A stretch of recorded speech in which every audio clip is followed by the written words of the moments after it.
दोस्तों नमस्कार। मैं राजीव सचदेवा। कालका रेलवे स्टेशन का भी आपने बोर्ड देखा। कालका स्टेशन रोड से आज हम अपना काम शुरू करेंगे। आज आपको दोनों तरफ की दुकानें दिखाई जाएंगी, बताई जाएंगी अधिकारियों की बातें। देखिएगा सड़कों के हालात, किस कदर ट्रैफिक है। बातें कुछ भी हों, बहाने कुछ भी हों, नहीं चलेंगे। काम होगा ग्राउंड के ऊपर। आपको बड़ी साफ बात बता रहा हूं मैं। हमने एक आरटीआई लगाई, सरकार से पूछा, सरकार से ये पूछा हमने कि अब आप कालका रेलवे स्टेशन पे ऑलरेडी कितने नाले हैं, तो इन्होंने बताया 2। हमने इनसे पूछा कि जो तीसरा नाला बन रहा है एट प्रेजेंट, साहब इसके बारे में बताएं। 3 जनवरी को आरटीआई लगाई गई थी, उसका जवाब 24 फरवरी को दिया गया, को बाय पोस्ट 25 फरवरी को दिया गया। प्रथम अपील अधिकारी बोले तो ईओ साहब ने 27 तारीख को मेरे को इसका जवाब दिया। जब मैंने ये जवाब पढ़ा तो मेरे होश उड़ गए। मेरे को समझ में नहीं आई कि ये अधिकारी करते क्या हैं। हमने इनसे पूछा कि ऑलरेडी कितने नाले हैं, इन्होंने बताया 2। मुझे लिख के दिया गया। बोले तीसरा नाला प्रस्तावित है। प्रस्तावित बोले तो अभी काम होगा। साहब आज की तारीख में अगर ईओ साहब ने मेरे को कल जानकारी दी है और वो ये जानकारी कहती है कि प्रस्तावित है, ये मेरे सामने कागज है, अगर प्रस्तावित है तो नाले का काम तो 60-70% हो गया। ये कहते हैं कि हम अनुमान है हमारा कि हमें 2 इंच का पाइप डालना पड़ेगा। साहब वो तो नाले में दबा दिया गया नीचे 8-8 फुट 10-10 फुट नीचे। आपसे पूछा गया कैसे बनेगा नाला, बोले अभी सब प्रस्तावित है। फिर पूछा गया इनसे टोटल हमारे पास दुकानें कितनी है, जिन दुकानों की आप रजिस्ट्रियां करने के चक्कर में है। चक्कर बोले तो सरकार बोलती है। साहब मेरे को ये बताया गया कि हमारे पास कुल, मेरे पास आरटीआई का दिया हुआ एक जवाब है जिसके अंदर बिल्कुल क्लियर लिखा है दर्शन लाल जी ने कि हमारे पास 36 दुकानें, एक बाबा भीमराव अंबेडकर का वो है कम्युनिटी सेंटर उनके नाम से, और 2 टॉयलेट्स हैं। साहब 36 दुकानें आपके द्वारा बताई गई, बहुत अच्छी बात है, जबकि दुकानें दोनों तरफ हैं। अब इस बात का सवाल है कि गांधी चौक पंजाबी ढाबे से लेके और स्टेशन तक जिन दुकानों के आगे नाला बनाया गया, पंजाबी ढाबे से थोड़ा सा नीचे से नाला शुरू हुआ और वहां से बिल्कुल स्टेशन एंड तक जहां पे दुकानें हैं उन एंड तक, शैली होटल से आगे तक नाला बनाया गया। साहब एक बात बताइए, आपने 36 दुकानें बताई।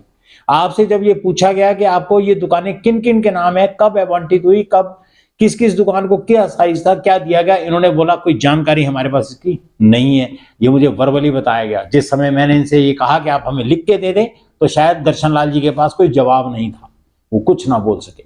इसका मतलब या तो रिकॉर्ड गुम कर दिया गया, जैसे दर्शन लाल जी ने मुझे ये लिख के दिया कि 2023 के जितने वर्ग काम हुए डेवलपमेंट काम, उनका हमारे पास से रिकॉर्ड इधर उधर हो गया। चलो कोई बात नहीं साहब, अगर उसका हो गया तो इसका ध्यान रखें। रश देखिए कितना है, एक भी पुलिस का कर्मचारी और अधिकारी मौके पे मौजूद नहीं है। क्या इन चीजों को कौन देखेगा साहब, कुछ देखिए। और एसडीएम साहब का ऑफिस है, जहां आप देख रहे हैं इसके बिल्कुल सामने एसडीएम साहब का ऑफिस है। क्या एसडीएम साहब की जिम्मेवारी इतनी भी नहीं तय होती कि कम से कम देख के करवाएं वो काम को? आदेश तो पारित कर सकते हैं, वो ईओ साहब को भी दे सकते हैं, पुलिस के अंदर भी दे सकते हैं कि भाई इस ट्रैफिक को लगातार चालू कराइए, क्योंकि आगे हॉस्पिटल भी है, एम्बुलेंस भी वहां से निकलती है। खैर, जिस समय जानकारी में इन्होंने बताया कि इनके पास मात्र 36 दुकानें हैं, ध्यान से सुनिएगा, 36 दुकानें। साहब 36 दुकानें आपके पास, आपने लिख के दिया मुझे। और 7 दुकानों की साहब लोग ये बोलते हैं कि रजिस्ट्री करा दी गई है, बैलेंस 36 में से 7 निकालिए तो 29 दुकानें। लेकिन ये मुझे लिख के देते हैं कि 21 दुकानों की रजिस्ट्रियां बकाया है। 21 और 7 28। साहब 8 फिर कहां गई? इनके पास कुछ नहीं है, सब कुछ मंशा ठीक नहीं है।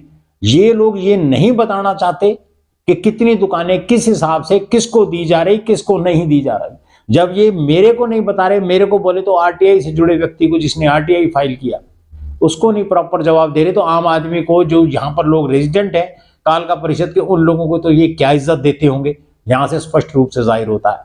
साहब नाला खुदा, नाला बन भी गया, पाइप डल भी गए। अब आज अगर नाले के अंदर बनना है तो छोटे छोटे होल्स, ताकि जिससे कि नाले की सफाई हो सके। अब नाले के अंदर जो आदमी सफाई करेगा, क्या 2 फुट के पाइप में उसका भी सफाई हो सकती है? 2 फुट के पाइप में आदमी जाएगा कैसे? इन लोगों ने क्या सोच के बनाया, मैंने इस बारे में कोई बात कर सकता, क्योंकि सरकार के अधिकारी है। अब ये हॉस्पिटल देखिए, आपको सामने नजर आ रहा है, इस हॉस्पिटल के पास सामने बिल्कुल छोटा सा एरिया भी, तो चलो बारिश हो रही है इस टाइम, दिन की बातें हैं ये, बारिश हो रही है, मौसम थोड़ा सा लोग कम चल रहे हैं, लेकिन नीचे आपने ट्रैफिक देखा तहसील के पास, क्योंकि लोग तहसील पे आते हैं काम कराने में। हालत यहाँ भी खराब है, देखिए सड़क के बीचों बीच में इन जनाब ने जीप कैसे खड़ी कर रखी है, क्योंकि एक तरफ नाला खुदा हुआ है, एक तरफ इन साहब ने जीप खड़ी कर दी, जो पूरा का पूरा ट्रैफिक आगे जाता जा रहा है, मैं गांधी चौक की तरफ चलता जा रहा हूँ। साहब हालात बस से बदतर है। मैं ये पूछना चाहता हूं दोबारा सरकार से, आप रजिस्ट्रियां कर रहे हैं, करिए। जब 2 नाले हैं तो तीसरा नाला बनाने की जरूरत क्या थी आपको? आपने बनाया, ना मालूम क्यों बनाया। क्या आपने कभी ये जो अवैध निर्माण है दोनों तरफ दुकानों के, कभी आपने कोशिश की? अगर आप एक एक चीज का दुकान का मेरे को साइज देते, इतने बाई इतने की दुकान है, तो मैं आपको ये भी बता देता कि कौन सी दुकान आगे बढ़ी है और कौन सी दुकान पीछे हटी है। साहब आरटीआई का जवाब तो आप दे दिया करें, कम से कम इतना तो ना मिसगाइड करें हमारे को, इतना तो ना हमें बेवकूफ समझे। बाकी तो जैसे जैसे समय बीतता जा रहा है आपको एक एक चीज दिखाई जाएगी। आज आपको ये बताया जा रहा है और कल जो आपको मुद्दा बताया जाएगा, कोशिश जारी है, उसके ऊपर काम हो रहा है, आपको वो बताएंगे। आपके सुन के और देख के आप हैरान हो जाएंगे कि कालका परिषद में ऐसा क्या होता है। पूरी तेजी से काम चल रहा है, 1 दिन नहीं लगेगा, 2 दिन लग जाएंगे, क्योंकि काम लगभग 90% पूरा हो चुका है। और वो नोटिस को देखने के बाद आम आदमी सोचेगा कि मैं कहाँ जाऊं, इन पैसे वालों के कहाँ नाक रगड़ूं, और ये अधिकारियों को मैं अपना क्या कहूं। ये अधिकारी बिगड़ते जा रहे हैं सैनी साहब, इनको संभालिए। खासकर दर्शन लाल जी, अजय जी, बिल्डिंग ब्रांच उसके पास है, संभालें। मेरा एक ये निवेदन भी है सीनियर अधिकारियों से। और देखिए बाकी कल वाली वीडियो में जो मैं आपको बताऊंगा वो आपको जरूर देखना है। धन्यवाद दोस्तों, मेरा आपसे इतना ही कहना है। Thank you.